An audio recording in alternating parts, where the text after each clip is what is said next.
ఈరోజు ముఖ్యంగా ఈ సమావేశం నిర్వహించడానికి కారణం యూరియా కొరత అని ఒక అపోహ రైతుల్లో కలిగించడం జరిగింది.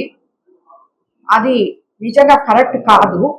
ఎందుకంటే మనకి ఈ నెల 8వ తేదీ ప్రభుత్వం APAIMS యాప్ ద్వారా యూరియా పంపిణీ ప్రారంభించడం జరిగింది.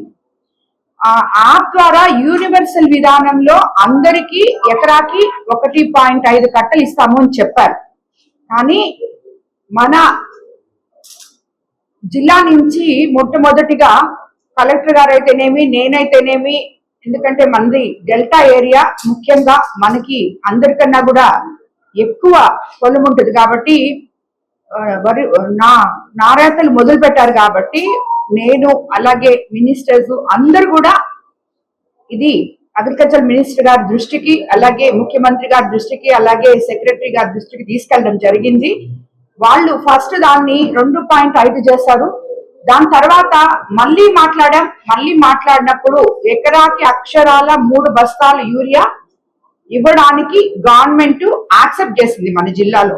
కాబట్టి మనకి ఎక్కడ బస్తాల్లో తేడా లేదు.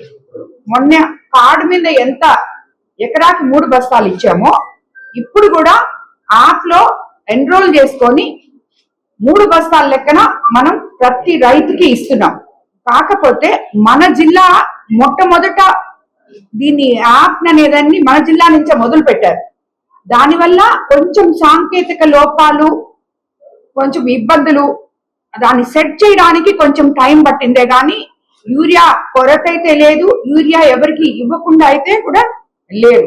అంటే ఇది ఇప్పుడు ఎవరైతే భూమి యజమానులకు, చెరువు భూములకు వెబ్లాండ్ రిజిస్టర్ కాని వారికి కూడా ఈ యాప్ లో సమస్యలు లేవు. ఎందుకంటే మీరు అక్కడికి వెళ్తే అధికారులు, అగ్రికల్చర్ అధికారులు అక్కడ ఉన్నారు.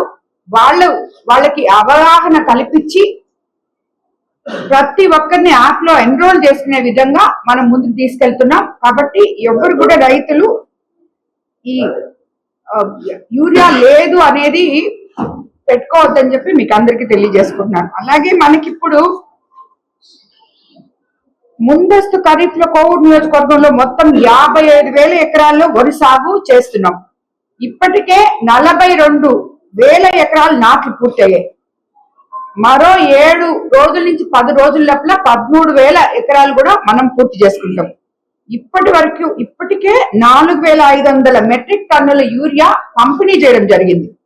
ఈ రోజు నుంచి 1000 మెట్రిక్ టన్నుల రైతులకి అందుబాటులో ఉన్నాయి. కోవూరు, ఇరమడుగు గ్రామాల్లో ఆల్రెడీ సుమారు 2,500 మెట్రిక్ టన్నుల యూరియా నిల్వ చేస్తున్నాం.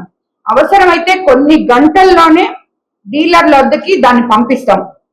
కోవూరు మండలంలో 9,000 ఎకరాలకు గాను 850 టన్నులు ఇచ్చాం. కొడవలూరు మండలంలో 10,200 ఎకరాలకు గాను 1,100 టన్నులు ఇచ్చాం. విడవలూరు మండలంలో 8,800 ఎకరాలకు గాను 1,000 టన్నులు ఇచ్చాం. బుచ్చిరెడ్డిపాలెం మండలంలో నిన్న ముఖ్యంగా ఆందోళన చేశారు రైతులు అని చెప్పి వచ్చింది. దానికోసమనే నేను ఇప్పుడు ఇది అంతా క్లారిటీ ఇస్తున్నాను. బుచ్చిరెడ్డిపాలెంలో 7,600 ఎకరాలకు గాను 1,350 టన్నులు ఇచ్చాం. అది కూడా కాకుండా అందరికన్నా ఎక్కువగా బుచ్చిరెడ్డిపాలెంలోనే ఇచ్చున్నాం. ఇదంతా ఎట్లుంటుందంటే మీరు పోయినసారి చూసారు. ఇప్పుడు మన అపోజిషన్ లో ఉండే ప్రభుత్వానికి వాళ్ళకి ఏం పనులు లేవు, ఖాళీగా ఉన్నారు. సో ఎదో ఒకట మనుషులు వాళ్ళ సైడ్ చూడాలి. పోయినసారి చూసారు మీరు, 2 రోజులు హడావుడి హంగామా చేసేసారు. డీజిల్ లేదు, పెట్రోల్ లేదు, కొరత వచ్చేసింది, అదొచ్చేసింది, ఇది వచ్చేసింది అని మళ్ళీ గమ్ముగా ఎవరిళ్ళకి వాళ్ళు పోయి కూర్చున్నారు. అదే మాదిరా ఇక్కడ కూడా ఇప్పుడు యూరియా లేదు, యూరియా తక్కువ వచ్చేసింది, యాప్ లో ఎక్కడం లేదు అని చెప్పి గల్బా చేయడానికి మాత్రమే ఇది పనికొస్తుంది. కానీ నిజంగా అయితే ఈ మాదిర మీరు ఎక్కడికి వెళ్ళినా అగ్రికల్చర్ డిపార్ట్మెంట్కి వెళ్ళి మీకు అడిగితే క్లారిటీగా ఏ కాన్స్టిట్యున్సీలో ఎంతెంత పొలాలు వేశారు, వాళ్ళకి సరిపోయేంత ఇచ్చారా లేదా, యాప్ లో ఎక్కించుకున్నారా లేదా. కాకపోతే కొంచెం ఆలస్యం. ఇది కొత్త రకంగా మనం ఎందుకు పెట్టాము అది కూడా. ఇప్పుడు ఒక రైతు ఉంటాడు, 100 బస్తాలు ఎత్తుకొని వెళ్ళిపోతున్నాడు. చిన్న సన్నకారు పేద రైతులకి యూరియా దొరకట్లేదు. అట్లాంటప్పుడు అలాంటివి జరగకూడదని ఈ సిస్టమ్ తీసుకొచ్చాం. పోయినసారి కార్డులతో మనం చేసాం, అందరికీ చిన్న అరెకరా ఉన్న రైతుకు కూడా యూరియా వచ్చే విధంగా ప్రయత్నం చేశాం. ఇప్పుడు కూడా అదే విధంగా ఈ యాప్ ద్వారా కూడా అరెకరా ఉన్న రైతుకు కూడా యూరియా వచ్చే విధంగా మనం చూసుకుంటున్నాం. కాబట్టి ఇదంతా ఏదో ఒకటి మాట్లాడడానికి తప్పితే ఏం లేదు. మన జిల్లాలో యూరియా కొరత లేదు. మొత్తం రైతులందరూ సంతోషంగా ఉన్నారు, సుభిక్షంగా ఉన్నారు. ఎవరికన్నా తెలియకపోతే అగ్రికల్చర్ డిపార్ట్మెంట్ అవగాహన కార్యక్రమం కూడా పెట్టింది. అక్కడికక్కడే వాళ్ళకి చెప్తున్నారు, వాళ్ళు దగ్గరుండే యాప్ లో ఎక్కిస్తున్నారు. కాబట్టి ఇటువంటిదంతా కూడా ఎవరు నమ్మద్దు. రైతులందరూ నాట్లు వేసుకోండి, మీకు సుభిక్షంగా మీకు కావాల్సిన యూరియా మీకు ఎంత వరకో అంతవరకు ఇస్తాం. ఎందుకంటే ఎక్కడన్నా కూడా ఏ సొసైటీలో అయినా కూడా ఏ నాయకుడైనా, కనీసం మా నాయకుడైనా, మా తెలుగుదేశం నాయకుడైనా, మా సొసైటీ ప్రెసిడెంట్ అయినా కూడా ఎకరాకి 3 బస్తాలే తీసుకోవాలి, అంతకన్నా ఎక్కువ తీసుకోకూడదు, యాప్ లో ఎన్రోల్ చేసుకోవాలి అని చెప్పి అధికారులకి, నాయకులకి, అందరికీ కూడా మేము ఆల్రెడీ చెప్పున్నాం. కాబట్టి ఇది దృష్టిలో పెట్టుకొని రైతులు ఎవ్వరూ ఇబ్బంది పడరు. మన జిల్లాలో ముఖ్యంగా కోవూరు కాన్స్టిట్యున్సీలో రైతులకి అందరికీ యూరియా అందుబాటులో ఉంది. ప్రతి ఒక్కరికి కూడా యూరియా వస్తుందని చెప్పి నేను తెలియజేసుకుంటున్నాను. ఏదైతే టీడీపీ కోవూరు బలహీనపడింది, ఇక రాబోయేది కూడా వైసీపీ ప్రభుత్వం అని చెప్పి నిన్న వైసీపీకి సంబంధించినటువంటి నేతలు కోవూరులో మీటింగ్ లో ప్రస్తావించారు. వాళ్ళకి ఇది అలవాటు. అది ఏదో నిన్న జరిగినట్టుంది. ఒక పేరెంట్ ఆయన ఈయన పేరెంటానికి పిలిచినట్టున్నాడు, ఈయన పేరెంటానికి పోయినట్టున్నాడు. నల్ల చొక్కా వేసుకొని ఒకటి పేరెంటానికి పోయినట్టున్నాడు. ఎందుకంటే ఇది వాళ్ళకి ఎప్పుడు అలవాటు. బికాస్ అతను ఓడిపోయిన తర్వాత మనుషుల్లో తిరగడు. ఎప్పుడో 3 మెరుపు తీగలాగా 3 నెలలకు 6 నెలలకు వచ్చి కనిపించేసి పోతుంటాడు. అలాంటప్పుడు అతను ఒక్కడే కాన్స్టిట్యున్సీలోకి రాలేకుండా ఉన్నాడు. ఎవరో ఒకరిని పేరెంటానికి తీసుకోపోవాలి. సో ఈయన పిలుస్తాడు. ఈయన జిల్లాలో ఇంకెవరు పిలవరు, ఆయన ఒక్కడే పిలుస్తున్నాడు. మిగతా కాన్స్టిట్యున్సీలో పాపం ఎవరు పిలవడల్లా. ఎంతసేపు అని సర్వే పనిలో మాట్లాడతాడు, అలసిపోతున్నాడు. సో కొంచెం చేంజ్ కోసం కోవూరుకి పిలిచిందే తడువుగా పోయినట్టున్నాడు. ఇంకా పిలిస్తే పోకపోతే బాగుండదని పోయినట్టున్నాడు. పోతే అక్కడ మైక్ తీసుకుంటే మాట్లాడకపోతే బాగుండదు కదా, సో మాట్లాడినట్టున్నాడు. వాళ్ళకి తెలియంది ఏంటంటే నిజంగానే కోవూరు ప్రజలు చైతన్యవంతులు అని చెప్పి నిరూపించుకొని 2.5 సంవత్సరం ముందే తరిమి కొట్టారు. కోవూరు నుంచి 55,000 మెజార్టీతో నన్ను గెలిపించి, ఎప్పుడు లేని విధంగా. అన్ని దగ్గరలో 7,000, కొన్ని మంది దగ్గరలో అట్లా వచ్చింది. కానీ ఈ కోవూరులో 6 సార్లు ఎమ్మెల్యే అయిన ఇతన్ని ప్రజలు భరించలేక ఇంకా నువ్వు పోయిరా నాయన, నువ్వు వద్దు అని చెప్పి పంపించారు. ఈ రోజు మళ్ళీ నువ్వు పెట్టుకో, సర్పంచ్ ఎలక్షన్ లో పెట్టుకోవద్దని ఎవరు చెప్పారు? పెట్టుకో, పోటీ పెట్టుకో. కోవూరు ప్రజలు నిజంగా తెలివైన వాళ్ళు. ఎందుకంటే నువ్వు లోకల్ ఎలక్షన్స్ వచ్చే ముందే ఆ అవతల పార్టీలో ఉన్న మండల పార్టీ అధ్యక్షులు, నాయకులు వచ్చిన తర్వాత కాదు, వచ్చే ముందే అందరు రావడానికి రెడీగా ఉన్నారు. మేమే పెట్టాం, కొంచెం ఉండండి, లోకల్ ఎలక్షన్స్ ఉన్నాయి. ఈయన ఇప్పుడు నియమించిన అందరూ వచ్చేదానికి రెడీగా ఉన్నారు. 3/4 భాగం వచ్చేస్తారు కూడా. అది ఆయనకి తెలియట్లేదు. అసలు ఆయన పార్టీలో ఉంటాడో లేదో ఆయనకి తెలియదు. ఆయన ఎప్పుడు పార్టీ మాట్లాడో ఎవరికి తెలియదు. వీళ్ళు వెన్నుపోట్ల గురించి మాట్లాడితే ఎట్టా? ఇప్పటికి 100 సార్లు చెప్పున్నా నేను. ఎన్నిసార్లు దేంట్లో ఎమ్మెల్యే అయ్యావు, దేంట్లో ఏ పార్టీలోకి వచ్చావు నువ్వు. అలాగే ఈయన మన నల్ల చొక్కా వేసుకోపోయిన ఆయన ఇంకొక ఆయన ఉన్నాడు కదా, డబ్బాలో రాళ్ళు వేసి గలగలగలగలగల మాట్లాడితే ఆ నోరుకి అందరు భయపడిపోతారు అని ఆయన అనుకుంటున్నాడు. ఎవరు భయపడరు. ఎప్పుడైనా మాట్లాడేటప్పుడు కామన్ సెన్స్ తో మాట్లాడాలి. ఎంపీకి ఒకరు భిక్ష పెట్టలే రాజ్యసభకి. ఆ రోజు ఆ పార్టీలో ఎవరు లేక, ఎమ్మెల్యేలు లేరు, పోటీ చేసేదానికి ఎవరు లేకపోతే ప్రభాకర్ రెడ్డి గారిని పిలిచి పోటీ చేయమని అడిగాడు. అది వాళ్ళ నాయకుడికి తెలుసు, ఇతనికి తెలుసు. ఆ ఎంపీ చేసినప్పుడు, ఆ భిక్ష పెట్టినప్పుడు వీళ్ళందరూ కూడా ఉన్నారు. ఆ భిక్షలో వీళ్ళు తీసుకోవడానికి ఎంపీ గారి దగ్గర నుంచి వీళ్ళు తీసుకున్నారు భిక్ష. సరేనా, మేము భిక్ష పెట్టించుకోలే. ఒక రాజ్యసభ ఎవరు మనిషి లేకపోతే పిలిచి మీరు ఉండండి అని చెప్పి వాళ్ళు బతుకులాడుకొని పెట్టుకున్నారు. ఆ రాజ్యసభ గెలుపుతోనే మీ గెలుపులన్నీ స్టార్ట్ అయ్యానని చెప్పి మర్చిపోవద్దు. ఇదంతా ఇతనికి తెలుసు. కానీ ఏదో పాపం మైక్ ఇచ్చేశాడు. ఎప్పుడు మినిస్టర్ గా ఉన్నప్పుడు ఒక్కరోజు కూడా కోవూరు మొహం చూసుండడు, ఇతన్ని రానిచ్చుండడు. సో ఈ రోజు పిలుస్తున్నాడు, పోదాం, మనల్ని ఇంకెవరు పిలవట్లేదు, పోయి ఏదో ఒకటి మాట్లాడదాం, నోరుంది కదా మనకి, ఆ నోటితో నాకు కాకపోతే నోరుంది, నాకు రాకపోతే నేను ఇప్పుడు అందరినీ తిట్టేస్తే ఏం మాట్లాడుతున్నాడు ఇతను? అసలు డిఎస్సి గురించి ఇతనికి తెలుసా? ఇతను ఇచ్చారా? 5 ఏళ్లలో డిఎస్సి ఇచ్చారా? ఒక్క రోజు ఇచ్చారా? టీచర్లు అందుకు కాదు పరిగెత్తి వచ్చి ఓట్లేసి తెలుగుదేశం పార్టీని గెలిపించింది. ఈ రోజు 16,000 మందికి మెగా డిఎస్సి మాట చెప్పినట్టు ఇచ్చి ఈ రోజు మేము దాన్ని పూర్తి చేశామంటే 16,000 ఇంటూ 4 ఒక కుటుంబంలో వేసుకోండి ఎంతమంది లబ్ధి పొందారో మెగా డిఎస్సి వల్ల. సో వీళ్ళకి తలాతొక తెలియదు, ఒక ముఖ్యమంత్రి గారిని ఏం మాట్లాడాలో తెలియదు. నోరుంది, మాట్లాడదాం, వేస్ట్ గా ఎందుకు? ఎక్కడా ఏవి లేవు వాళ్ళకి. ఏదో ఇట్లాంటి కార్యక్రమం పెట్టినప్పుడు నోరు తెరవాలి, మాట్లాడాలి. ఆ మాట్లాడేటప్పుడు కామన్ సెన్స్ లేదు వాళ్ళకి. ఏం మాట్లాడుతున్నామో వాళ్ళకి అర్థం కావట్లేదు. కోవూరు ప్రజలు చైతన్యవంతులే. అక్షరాల రాజకీయం ఏంటో, ఒక ఎమ్మెల్యే ఎలా ఉండాలో అలా చేసి నేను చూపిస్తున్నా. మీలాగా రాజకీయాల్లోకి వచ్చి దోచుకోవడానికి నేను రాలేదు. ప్రజలకి సేవ చేయడానికి రాజకీయాల్లోకి వచ్చాం. ఎంపీ గారు కానీ నేను కానీ అదే చేస్తున్నాం. మీలాంటి రాజకీయ నాయకులు మమ్మల్ని గురించి మాట్లాడే అర్హత కూడా మీకు లేదు. ఎక్కడ మిమ్మల్ని ప్రజలు గెలిపించారో అక్కడ వాళ్ళని దోచుకొని తిన్నారు మీరు. దానికే ఇంటికి పంపించారు. ఎప్పుడు చైతన్యవంతులు అంటే మళ్ళీ మీరు గెలిచినప్పుడు, ఆయన చెప్పినప్పుడు చైతన్యవంతులు కాబట్టి నన్ను గెలిపించారు. నిన్ను ఎందుకు ఇంటికి పంపించారు? నువ్వు పనికి రావు, నువ్వు ఫోన్ చెప్పి పంపించారు. నువ్వు గెలిచిన తర్వాత మాట్లాడు నువ్వు తర్వాత. ఎందుకంటే అప్పటిదాకా కోవూరు ప్రజలు చైతన్యవంతులే. నీలాంటి వాడిని మళ్ళీ కోవూరులో అడుగు పెట్టనీరు. అసలు నీకు టికెట్ వస్తుందో లేదో ముందు అది చూసుకో ఫస్ట్. ఊరికే ఎక్కువగా మాట్లాడు. కోవూరు ప్రజలు కోవూరు టీడీపీ నాయకులు కానీ కార్యకర్తలు సామాన్యులు కానీ బీపీఆర్ ఇంటి వరకు వెళ్ళగలుగుతారా? వాళ్ళు పెట్టేటువంటి హర్డిల్స్ దాటుకుని వాళ్ళకి చేరగలుగుతారా అంటున్నారు. మా ఇల్లు సరిపోక నేను ఎప్పుడైతే అసెంబ్లీకి నేను అభ్యర్థిని అని ప్రకటించారో ఆ రోజు నుంచి ఈ రోజు వరకు మా ఇల్లు సరిపోక వచ్చే కార్యకర్తలతో నాయకులతో ఇక్కడ వచ్చి ఇంత పెద్ద ఆఫీస్ కట్టాం. మీరు చూస్తున్నారు, ఇప్పుడే చూశారు. జిల్లా నలుమూలల నుంచి ఇక్కడికి వస్తారు. మేం పంపిస్తాం మీ ఎమ్మెల్యేల దగ్గరికి బోండి అని చెప్పి. అటువంటి ఆఫీసు విపిఆర్ ఆఫీస్ అంటే. ఎందుకంటే విపిఆర్ గారు కానీ నేను కానీ ఏ ప్రజలైనా ఎవరైనా సేవ చేయడానికి వచ్చాం. ఈ రోజు చెప్తున్నాం, ఊర్లలో తిప్పుతున్నాం. విపిఆర్ నేత్ర అనే బస్సులు 2 కాన్స్టిట్యున్సీలో. ఏం చెప్తున్నాం? పార్టీలకు అతీతంగా పనిచేస్తుంది విపిఆర్ నేత్ర అని చెప్తున్నాం.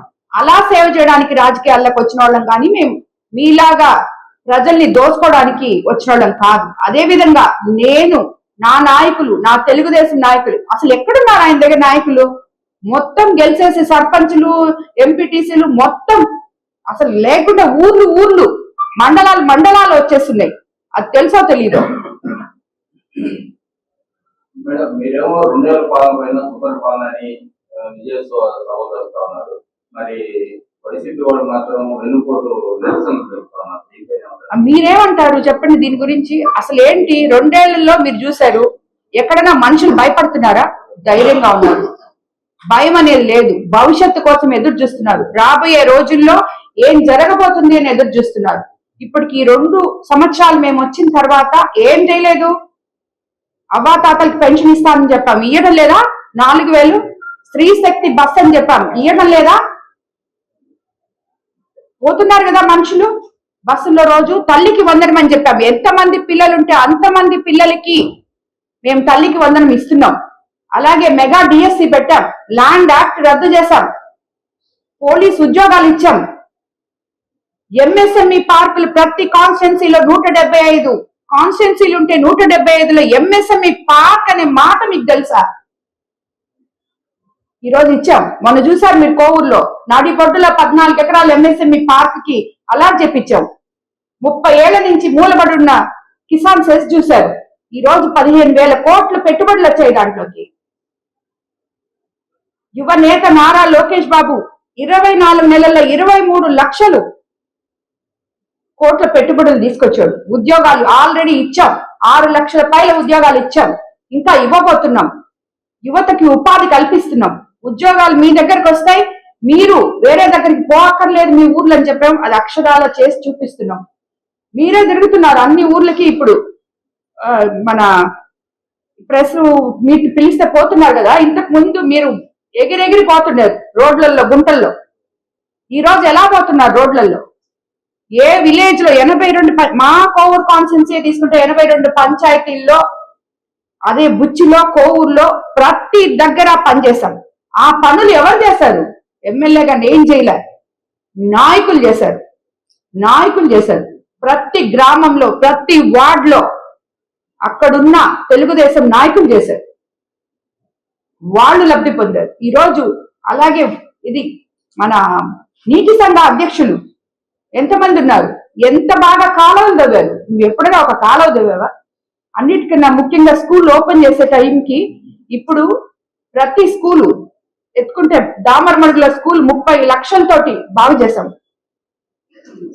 అది ఎప్పటి నుంచో మూలపడిపోయింది. స్కూల్ ఇన్ఫ్రాస్ట్రక్చర్లు అన్ని రాజపాలెంలో చేశాం, పడుగుపాడులో చేస్తున్నాం. ఇలాగ ప్రతి స్కూల్ కి ఇప్పుడు సుమారు 20-30 స్కూళ్ళకి, ఒక్కొక్క స్కూల్ కి 25 లక్షలు 30 లక్షలు పెట్టి మేము చేపిస్తున్నాం. అది కూడా ఎవరికి చెప్పలేదు ఇంకా, ఎందుకంటే ఇంకా మనము చేస్తున్నాం. కానీ అవన్నీ అయిపోయిన తర్వాతే అది మీకు అందరికి ఒకసారి చూపిస్తాం ఎక్కడెక్కడ చేశామని. స్కూల్లో 50 లక్షలకి అన్ని స్కూల్స్ లో బల్లలు ఇస్తున్నాం, సైకిల్స్ ఇస్తున్నాం. ఇలాంటి పనులు ఏ రోజైనా చేశారా మీరు? నెల్లూరు సిటీ మీరు చూస్తారా? రోడ్లు, ఇన్ఫ్రాస్ట్రక్చర్ నారాయణ సార్ ఎలా తీసుకొస్తున్నారు చూసారా? మొత్తం ప్రతి కాన్స్టిట్యున్సీలో ఈ రోజు పనులు జరుగుతున్నాయి. మీలాగా దోపిడీతనం జరగలే. కోవూరు కాన్స్టిట్యున్సీలో ఈ రోజుకి మీరు దోచేసిన గ్రావెల్ గుంటలు, ఇసుక మేట్లు ఎత్తలేక దాంట్లో మనుషులు పడి చచ్చిపోతుంటే సొంత డబ్బులతో ఫెన్సింగ్ కట్టించాం మేము. అలాంటి రాజకీయ నాయకులు మేము. మా గురించి మాట్లాడే అర్హత వీళ్ళకి లేదు. ఇంకా కావాలంటే చూసి నేర్చుకోవాలి. ఓహో ఇలా ఉండాలా కోవూరులో ఉండే వైసీపీ నాయకులే చెప్తున్నారు, నువ్వేంటి చెప్పేది? మీ నాయకులే చెప్తున్నారు. వాళ్ళని పిలిచి అడుగు. పిలిచి అడిగి వాళ్ళు ఎవరైనా చెప్తే వాళ్ళని నువ్వు సస్పెండ్ చేస్తావు. లేదంటే వాళ్ళు వీడియోలు తీశారు, వీడు తీశారా, వాడు తీశారని వాళ్ళ మీద నమ్మకం. నీ దగ్గర ఉండే నాయకులనే నువ్వు నమ్మలేవు. మళ్ళీ నువ్వు నా గురించి మాట్లాడతావు, కోవూరు ప్రజల గురించి మాట్లాడతావు. కోవూరు ప్రజలు అక్షరాల 100% చైతన్యవంతులు. వాళ్ళు అందుకనే నన్ను గెలిపించుకున్నారు. వాళ్ళు నన్ను గెలిపించిన దానికి ప్రజలకి నేను సేవ చేస్తున్నా. ఈ రోజు చూసారు కదా మీరు, ఇందాకే చూసారు, మారుమూల విలేజ్ నుంచి కూడా అమ్మ పెళ్లి, అమ్మ మాకు బాగలేదు అని చెప్తే అవన్నీ ఒక ఎత్తైతే CMRF ఫండ్స్ ఎంత ఇచ్చాం? 10 కోట్లు ఇచ్చాం. ఇప్పటికి ఒక్క కోవూరు కాన్స్టిట్యున్సీలో 10 కోట్లు. ఈ లెక్కను చూస్తే మీరు ప్రతి కాన్స్టిట్యున్సీలో 10 కోట్లు లెక్కన ఇచ్చున్నాం. ఏ రోజైనా చేశారా మీరు ఇది? సో కాబట్టి వీళ్ళందరూ మాట్లాడడానికి వీళ్ళు 2 రోజుల్లో వెన్నుపోటు ఏదో ఒకటి చేయాలి కాబట్టి చేయడమే కానీ దీనికి అర్థం పర్థం లేని విషయాలు ఇవి. వాళ్ళకి ముందు అసలు అవగాహన సదస్సులు పెట్టి చెప్పాలి వాళ్ళకి, వైసీపీ నాయకులకి. వైసీపీ ఏ కార్యక్రమం తలపెట్టినా ప్రజలు సందర్భాలుగా కార్యకర్తలు తరలిస్తున్నారు. టీడీపీ వ్యతిరేకం ఉంది కాబట్టి ఏదో 6 నెలలు ముందర చూస్తున్నటువంటి ప్రపంచం ఈ రోజు 3 సంవత్సరాల ముందే కనిపిస్తుంది. కనిపిస్తుంది. ఎందుకు కనిపించదు? ఆయనే చెప్తున్నాను. నిన్న మైకులు ఉన్నాయని కూడా మర్చిపోయి, అయ్యా మీరు చెట్టు కిందకి పుట్ట కిందకి పోబాకండి, సరిగ్గా రాండి, లేకపోతే కనపడం ప్రెస్ లో, సరిగ్గా రాండి వాహనాలు వేసుకొని, అందరూ ఒకే లైన్ లో ఉండండి, అటు ఇటు వెళ్ళిపోబాకండి అని చెప్తున్నాడు. అది కూడా వినిపించింది. మీరు కూడా వినుంటారు దాన్ని. రాష్ట్రంలో ఎప్పుడు ఎన్నికలు వచ్చినా కానీ కోవూరు ఫస్ట్ గెలుస్తుంది, లక్ష మెజార్టీ వస్తుంది. ఫస్ట్ ఓడిపోయేది కోవూరే. ఎప్పుడు ఎలక్షన్ చూడు, కోవూరులో ఇంకొక ఎమ్మెల్యే రాదు, గుర్తుపెట్టుకో. నేను కోవూరులో పోటీ చేస్తాను. ఎందుకంటే కోవూరు జనం చైతన్యవంతులే. వాళ్ళకి ఏం కావాలో వాళ్ళకి తెలుసు, వాళ్ళు ఎవరిని ఎన్నుకున్నారో తెలుసు, నేనేం చేస్తున్నానో వాళ్ళకి తెలుసు. వీళ్ళు చెప్తే తెలుసుకోవాల్సిన అంత దీంట్లో వాళ్ళు లేరు కోవూరు ప్రజలు. అది సో వీళ్ళు ఆ కళలు మానేసి, ఆయన ఎక్కడైనా చూసుకుంటున్నాడు కానీ పాపం అక్కడ ఎక్కడ దొరకట్లే అతనికి కాన్స్టిట్యున్సీ. ఈ మధ్య కూడా తెలియదా మీకంతా? చాలా రోజులు అల్లిగున్నాడు. ఎందుకో తెలుసా? అది కూడా కోవూరులో నుంచి ఎమ్మెల్యేగా ఓడిపోయి అక్కడ ఒక ఆయన, నాకు తెలియదు అది, ఆయన వచ్చి అడిగితే మీరు మామూలుగా బాగా వేసుకోండి, ఎక్కడ డీవియేషన్స్ ఉంటే నా దగ్గర లేఅవుట్ లేకూడదు అని చెప్పారు. ఆయన దగ్గర పోయి ₹1,00,00,000 డబ్బులు అడిగాడంట, ఆయన ఇవ్వలేదంట. సో సాక్షిలో న్యూస్ వేయించాడు, అది అసలు వాళ్ళు తెలుసుకొని ఆపినట్టుండదు, దానికి ఈయన అలిగాడు పాపం. అది అలాంటి ఆయన గురించి మనం ఇంతసేపు మాట్లాడుకోవడం కూడా వేస్ట్. నిన్న మాట్లాడారు కాబట్టి, మీరు అడిగారు కాబట్టి నేను చెప్తున్నా. సో అటువంటి చరిత్రలు కలిగిన ఈ నాయకుల ఎంపీ గారి గురించి, నా గురించి మాట్లాడేది? మేము ప్రజలకి సేవ చేయడానికి రాజకీయాల్లోకి వచ్చాం, అదే చేస్తున్నాం. ఎప్పుడైనా కూడా ఏదైనా మాట్లాడేటప్పుడు ఒక పద్ధతిగా మాట్లాడాలని చెప్పి వాళ్ళు తెలుసుకోవాలి. పెట్టుకోండి, మీరు చేసుకోండి, కానీ మీరేం చెప్పారో ఏం చేశారో అవి చెప్పి చేసుకోండి.